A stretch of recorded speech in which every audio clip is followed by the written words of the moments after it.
The United Nations, thought of by millions of people to be a benign organization with only our best interest at heart, turns out to be one of the main engines of the cabal. It is where deals are made, where money is laundered, and where dictators are kept steadily in their seats. The UN works with a multitude of NGOs, some officially under the umbrella of the UN, others more covertly. The term NGO, non-governmental organization, was actually invented by the UN back in 1945. You will soon understand why. It encompasses charities and non-profits, but also lobby groups for big corporations such as the World Economic Forum.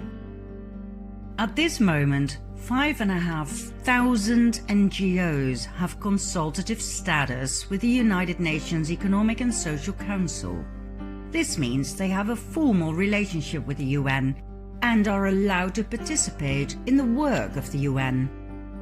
They are all independent from government control and answer to one entity only, the United Nations. Interesting fact in and of itself, don't you think? What we stumbled upon during our research was an enormous cash flow between these NGOs. It seems like they all support each other's work, like one big happy family. Well, that is mostly a sign of money laundering.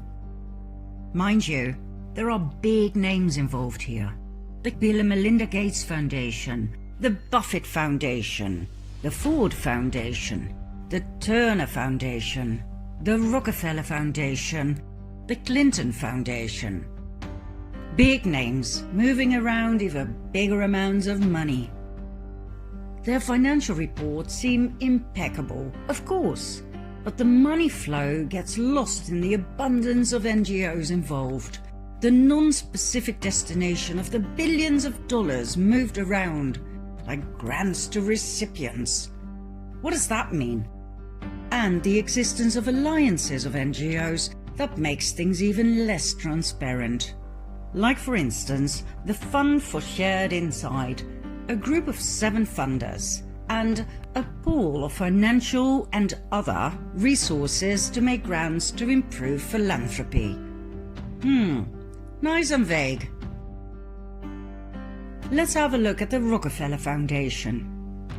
Did you know there's also the Rockefeller Philanthropy Advisors, the Rockefeller Brothers Fund, the Richard Rockefeller Fellowship, the David Rockefeller Fund, the Rockefeller Family Fund, the Winthrop Rockefeller Foundation, and the Eileen Rockefeller Growell Family Fund? They all move around tidal waves of money, I'm talking billions, often between foundations set up by members of the same family. Not only the Rockefellers show us clearly how to keep it in the family, Warren Buffett is another great example, with the Susan Thompson Buffett Foundation, named after Warren's wife, the Sherwood Foundation, set up by their daughter Susan Alice, the Howard G. Buffett Foundation, with their son Howard as chairman and CEO, the Novo Foundation, co-funded by their son Peter and his wife Jennifer, and the Buffett Early Childhood Fund, set up by Warren's daughter again, Susan Alice. In July 2020, Warren Buffett announced that he would, once again, it's sort of an annual thing, be giving 15.9 million Class B shares of his mega company Berkshire Hathaway to 5 charities. Take a wild guess. All of these shares, worth $2.9 billion, went to the very same Susan Thompson Buffett Foundation, the Sherwood Foundation, the Howard G. Buffett Foundation, the Novo Foundation, and the Bill and Melinda Gates Foundation. Now, the latter is not a big surprise, as Warren Buffett had taken Bill Gates under his wings back in 1991. when his mother set up a meeting between her 37-year-old son and the excessively rich and powerful tycoon Warren Buffett. A deal was made, and from that moment on, the destinies of Bill and Warren were intertwined forever. More about which soon. Since 2006, Warren Buffett has moved $37 billion in shares to, well, basically his children, without paying a dime of tax. Why don't you try to donate some money to your children without the tax administration stepping in to claim a big chunk? By the way, the Buffett Foundation is known for its secrecy, often appearing under grand acknowledgements as an anonymous donor, which is rather strange when it concerns donations of many millions or even billions of dollars, simply unaccounted for.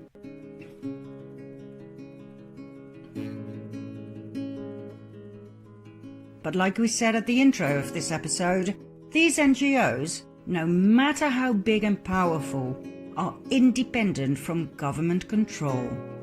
Let that sink in. The Buffett Foundation invests heavily in reproductive health and family planning grants across the world, including substantial investments in abortion and contraceptives. In the 1990s, the Buffett Foundation helped finance the development of the abortion drug RU486. Between 2001 and 2014, the foundation contributed over $1.5 billion to abortion-related causes, including at least $427 million to Planned Parenthood and $168 million to the National Abortion Federation. Remember from part 6 that the Bill and Melinda Gates Foundation gave $89.5 million to Planned Parenthood? Were you shocked when you heard this number? Well, the Buffett Foundation makes the Gates Foundation pale in comparison. It gave Planned Parenthood $427 million. Why are all these most wealthy men alive so obsessed with killing babies? What we discovered upon investigating the largest and most influential NGOs was that they all primarily focus on reproductive health. In our previous episode, we showed you what that really means in practice. Eugenics, depopulation, pillaging less developed countries for their precious minerals, and money laundering.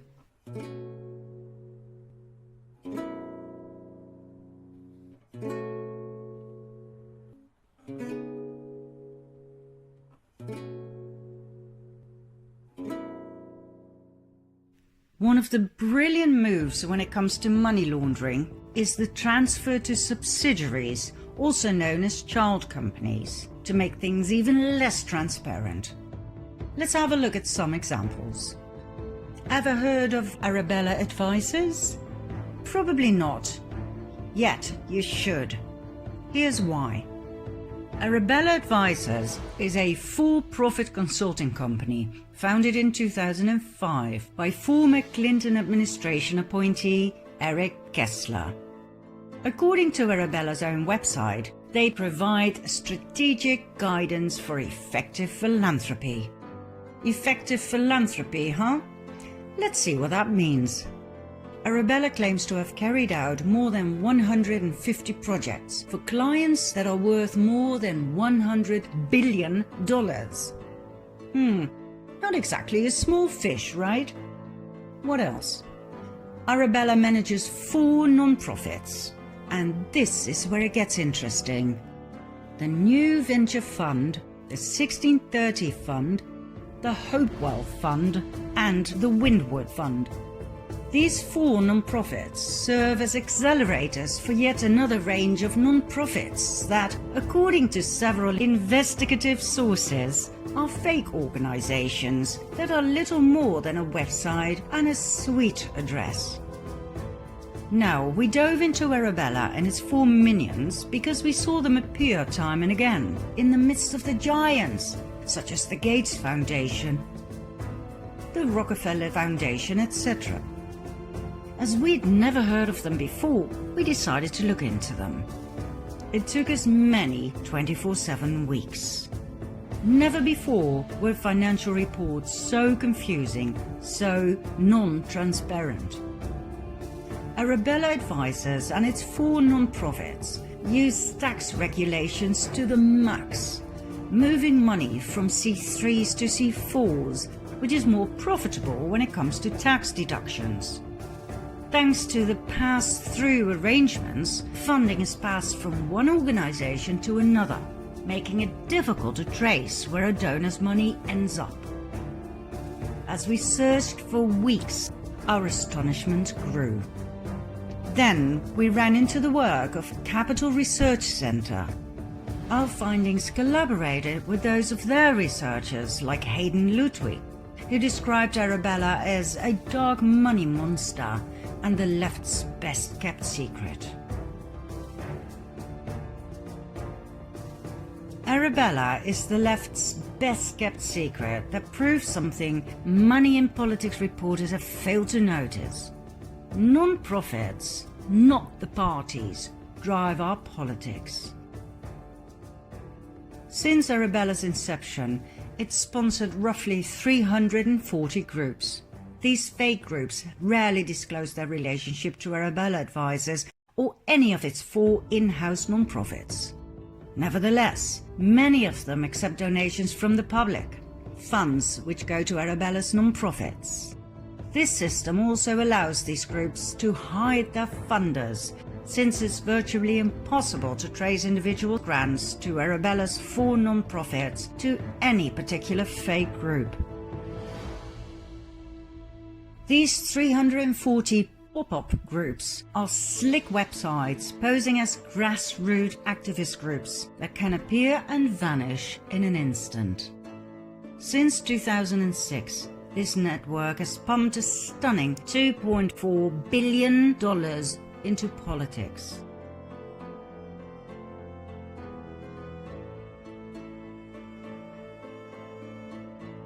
Between 2008 and 2018, Arabella's 4 non-profits paid the company nearly $103 million in contracting and management services fees. Interesting money flow, but it gets more interesting.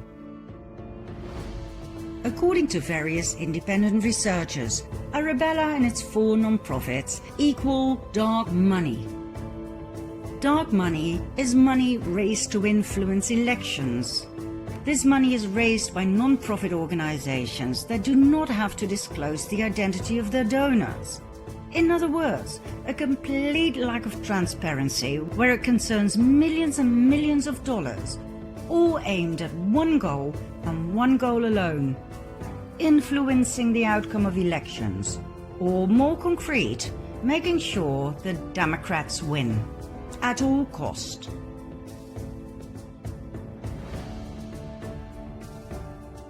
Let's see if we can find any evidence for such a crude accusation, shall we? Let's have a look at Arabella's 4 non-profits. Any clues there to such conspiracy theories? First, there is the 1630 Fund. In 2018, it received massive anonymous donations. It later turned out that $26.7 million had come from the New Venture Fund, one of its sister funds. The 1630 Fund, the 501c4 advocacy wing of Arabella's non-profit network, is a massive dark money group that boosted Democrats in the 2018 midterm elections with $140 million. The 1630 Fund's biggest single donation, made anonymously, was for $51.7 million, more than the group had ever raised before in an entire year before President Donald Trump was elected.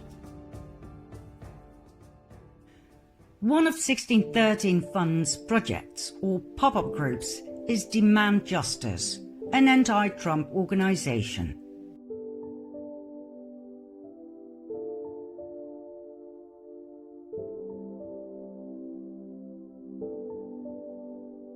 At the beginning of 2018, Demand Justice did not exist, but given the fear that President Trump would nominate federal judges, Arabella popped it into existence with more than $2.5 million from George Soros's Open Society Foundations.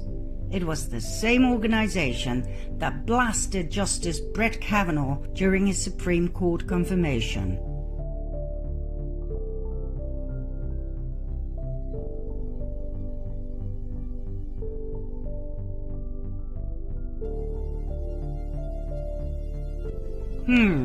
Interesting. What about number 2, the Hopewell Fund? The Hopewell Fund is a 501c3 non-profit created in 2015. It primarily manages pro-abortion projects, including Equity Forward, which attacks the Trump administration for opposing the left-wing abortion agenda. Okay. What about number 3? The New Venture Fund. The New Venture Fund, located at the same address, the same suite, number 300, a platform for philanthropists. Between 2014 and 18, New Venture Fund received $1.6 billion in donations. In 2018 alone, this was $395 million, for which they hired consultants for a total sum of $28.3 million, of which $90 million went straight back to Arabella Advisors, his mother company. To give you a nice little example, New Venture Fund sponsors its own project, Media Democracy Fund, located at the same address in DC and the exact same suite, number 300. Media Democracy Fund describes itself as a catalyst for an open, secure and equitable internet. God knows what that has to do with charity. Well, we can tell you why it was set up in the first place: to push Obama's net neutrality. In other words, to increase the government's control of the internet. We're talking censorship. Media Democracy Fund is run by a few young people with no surnames and no real profile pictures. Still, since its founding in 2006, it has made more than $34 million. Oh, and surprise! It is supported by the Open Society Foundations of George Soros, the multi-billionaire we showed in part 2 of The Fall of the Cabal, the man responsible for his destabilizing and dividing mega projects, such as the illegal alien invasion, Black Lives Matter, and Antifa. Yet another interesting little detail about New Venture Fund is their interest in America Votes, yet another one of their fake pop-ups. New Venture Fund gave a $2.35 million grant to America Votes in 2018, which is a lot of money for a business that, according to its own website, aims to advance progressive policies and win elections. Win elections? Wow, I mean, that is weird. I thought we were looking at charity funds here, right? Well, obviously not. Oh, a New Venture Fund's sister, the 1630 Fund, gave no less than $27 million to America Votes. All you have to do is take a look at who sponsors America Votes. Take a wild guess, my friends. Democratic Attorneys General Association, Democratic Governors Association, Democratic Legislative Campaign Committee, Democrats.com, National Democratic Redistricting Committee. Oh, and let's not forget Planned Parenthood and Stand Up America, committed to resisting Trump's agenda, and unrigging the corrupt system that put him in the White House. Let's make something clear once and for all. First, the corrupt system is exactly what President Trump is fighting. It is the corrupt system that tried to prevent Donald J. Trump from entering the White House. Furthermore, whether you like Trump or not is not relevant. He is your president. He was elected twice by a majority of the American people. That is called democracy. Now, just because you hate Trump doesn't mean he was put in the White House by mistake. There was no Russian collusion, remember? Years of investigations have gone by in which the Democrats did everything they possibly could think of to get rid of their opponent. Well, guess what? It didn't work. They failed miserably. You want to know why? Because, and I will say this again loud and clear, because Donald J. Trump was elected by the majority of the American people to be their president. That's why. So my question to the Democratic Trump haters out there is, which part of democracy don't you understand? The amount of money that is moved around within the limits of the law is staggering. The more we studied this topic, the more we realized that in order to drain the swamp in philanthropy land, laws would have to be rewritten. Over the past 5 years, the David and Lucille Packard Foundation donated no less than $245 million to NGOs working in the area of reproductive health.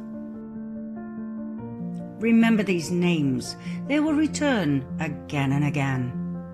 Once you understand who they are and how they play the world stage, moving assets around, dominating national policies, you will never again think of these titans as philanthropists. Take Pathfinder. The Pathfinder Fund, fully into reproductive health and family planning, we now know what that means, was founded in 1957 by Clarence Gamble, heir to the Procter & Gamble fortune and advocate of birth control, forced sterilization of mental patients and eugenics. Pathfinder received $673 million over the past 5 years to be used for their reproductive health projects. Where did this money come from? Well, their main donors and grantors are the Gates Foundation, the Buffett Foundation, the MacArthur Foundation, the Hewlett Foundation, the Packard Foundation, the Ford Foundation, Vanguard, Fidelity, SWAP, Tides, Global Health Initiatives, part of the WHO, and USAID, that awarded $970 million to Pathfinder in the form of grants and contracts between 2005 and 2021. Other donors are the Novo Foundation, Open Society Foundations from George Soros, the Passport Foundation, Robertson Foundation, Rockefeller Brothers Fund, Rockefeller Foundation, and Wellspring Philanthropic Fund. We cannot stress sufficiently to please do your own research. Simply take one of these sheets and dive into these names. Take Fidelity. According to its IRS Form 990 for 2018, Fidelity Investments Charitable Gift Fund moved nearly $107 million to two of Arabella's nonprofits. The New Venture Fund, $73 million. And Hopewell Fund, $34 million.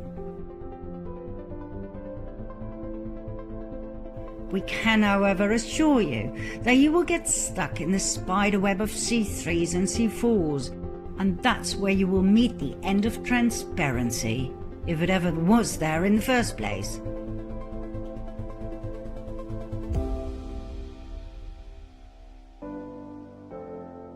You see, Even though you get some information through the IRS Form 990, the umbrella company Arabella is a for-profit organization, which means they do not have to fill in a 990 form.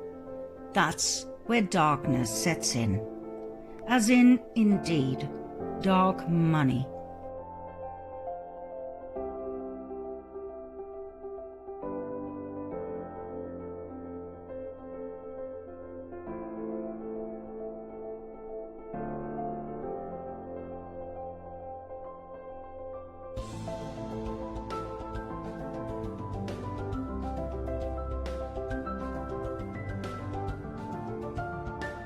Okay, let's have a look at the Rockefeller Foundation. I showed the massive power empire of the Rockefellers in my first documentary about the fall of the cabal, in part 2. Now please bear in mind that the Rockefeller Foundation 990 forms contain between 350 and 400 pages each year.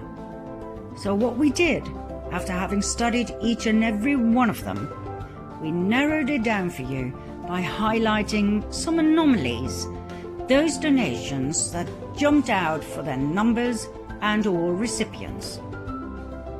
The Rockefeller Foundation gave $666,666 to the City University of New York. Interesting number, associated with the number of the beast. Okay, I'm sure that's just a coincidence, right? The Rockefeller Foundation gave $4 million to DataKind, an NGO for data science. Funded by the Bill and Melinda Gates Foundation, Open Society Foundations, Microsoft, Rockefeller Foundation, Hewlett Foundation, MasterCard, Google, and others. A data science company? Then it gave $25.7 million to the Alliance for a Green Revolution in Africa. More about this scandalous fraud in part 9. In 2018 alone, the Rockefeller Foundation invested no less than $4.1 billion. Most of the money went to investment companies such as BlackRock, with $4.4 billion in securities apart from charitable purposes. To cut a long and boring story short, let's put it this way. After God knows how many hours of research into the financial reports of these NGOs, we came to the following conclusions. All charity NGOs in which millions of dollars are moved around have nothing to do with charity whatsoever. They are simply the perfect business model for money laundering. In spite of the millions or even billions of dollars involved, no tax is paid.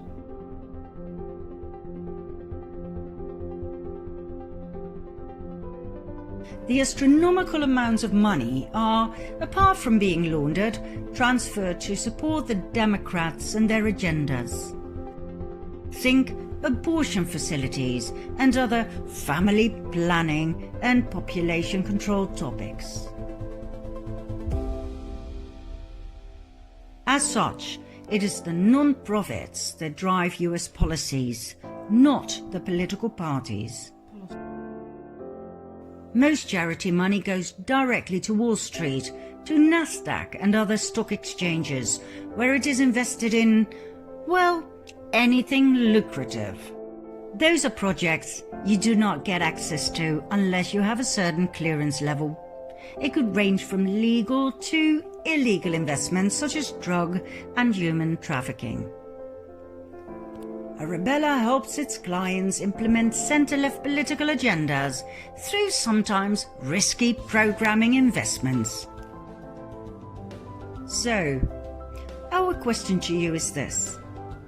How do you feel about your donation to charity being used to avoid tax, to be invested in risky programming investments, which could be anything, and to go straight to the Democrat Party, either to support a presidential election or to rig one, or to help fund one of their projects such as population control or any other means or method to facilitate the New World Order.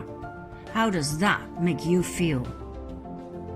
How can it be that these so-called charities don't have to account for so much money, both where it came from and where it went to? How can it be that these NGOs that move billions around work from a simple suite? There are countless consultancies involved in charity that are granted millions of dollars to do their work. Why, for heaven's sake? I mean, suppose you advise individuals and companies on how to invest money into charity. Don't you simply get paid for your services by your clients? Why does an Office for Data Science receive millions and millions of dollars? To do what? And why is it a non-profit organization?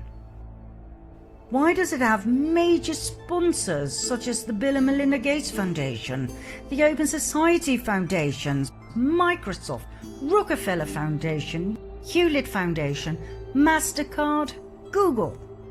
Why do these NGOs form alliances in order to improve philanthropy? How hard is it to pick a fund and donate? The more we dove into the subject, the more we realized just how insane this all was. Within the limits of the law, oh yes, but insane and wrong nevertheless. The UN, with all of its NGOs and charity funds, connected either directly or indirectly, moving billions around, hens and forth, laundering money to their heart's content, investing enormous amounts on the stock market, making more money and even more, without ever having to pay a dime of tax. And like I said, they are all independent from government control and answer to one entity alone, the United Nations. Does this mean all NGOs are bad news? Probably not. I'm sure the smaller ones and the local ones have not been dragged into the dark swamp. I'm sure they do great work, real charity. But the big ones, the ones with the multi-million-dollar sign on them, like Oxfam, that held sex orgies with minors in Haiti? Minors as in children?